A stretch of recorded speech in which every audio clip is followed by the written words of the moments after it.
গত ২টা লেকচার কিন্তু আমরা অলরেডি দেখে ফেলেছি কীভাবে MySQL ওয়ার্কবেঞ্চে কানেকশন এস্টাবলিশ করতে হয়, কোয়েরি কি, ডেটা টাইপ কি, কীভাবে কাজ হয়। আশা করি সেই বেসিক বিষয়গুলো আপনাদের একদম ক্লিয়ার। আজ আমরা প্র্যাকটিক্যালি দেখব কীভাবে একদম স্ক্র্যাচ থেকে একটা ডাটাবেস ক্রিয়েট করতে হয়।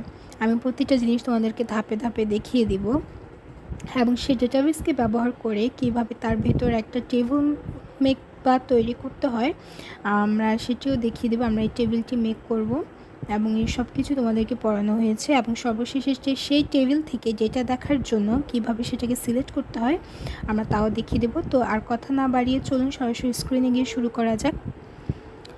প্রথমে আমরা আমাদের উইন্ডোজ সার্চ বারে যাব এবং টাইপ করব MySQL ওয়ার্কবেঞ্চ।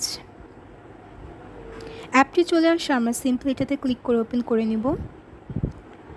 এখানে আমাদের তৈরি করা কানেকশনটি দেখা যাচ্ছে সুমায়া MySQL। আমরা এটার উপর ক্লিক করব, পাসওয়ার্ডটি দিয়ে দেব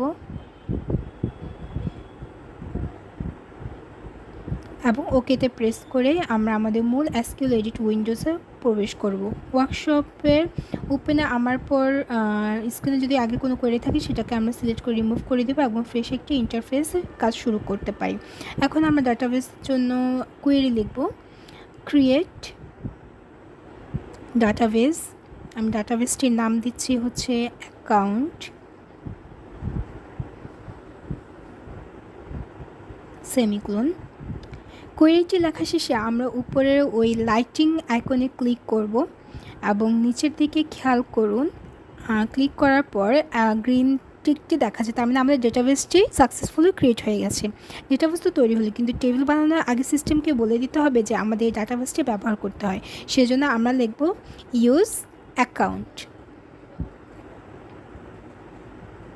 কোয়েরিটি রান করার সাথে সাথে আমাদের তৈরি করা ডাটাবেসটি অ্যাক্টিভ হয়ে গেছে।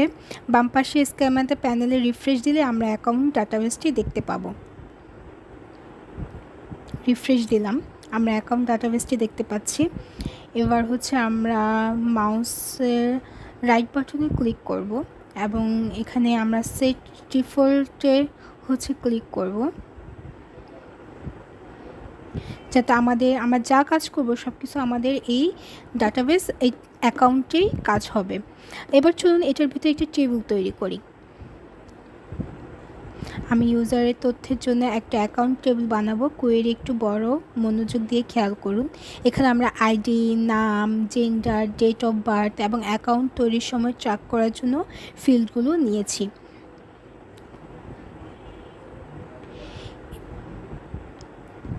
এবার পুরোপুরি কোয়েরিটি সিলেক্ট করে আমরা হচ্ছে এক্সিকিউট বাটনে ক্লিক করব। বাস, আমাদের টেবিল তৈরি কমপ্লিট। এইভাবে আমরা একটা টেবিল ক্রিয়েট করব।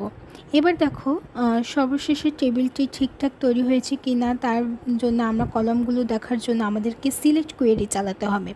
সো আমরা সিলেক্ট কোয়েরির জন্য কি করব, সিলেক্ট স্টার ফ্রম, আমাদের অ্যাকাউন্ট নাম দিতে হবে। এই কোয়েরিটি আমরা এখন রান করব। দেখো রান করার পর নিচে দেখুন আমাদের টেবিলের সবকটি column ID, name, email, gender ইত্যাদি সুন্দরভাবে একটি ব্ল্যাক গ্রিড আকারে চলে এসেছে। যেহেতু টেবিলে এখনও কোনো ডেটা ইনসার্ট হয়নি তাই এটি খালি দেখাচ্ছে।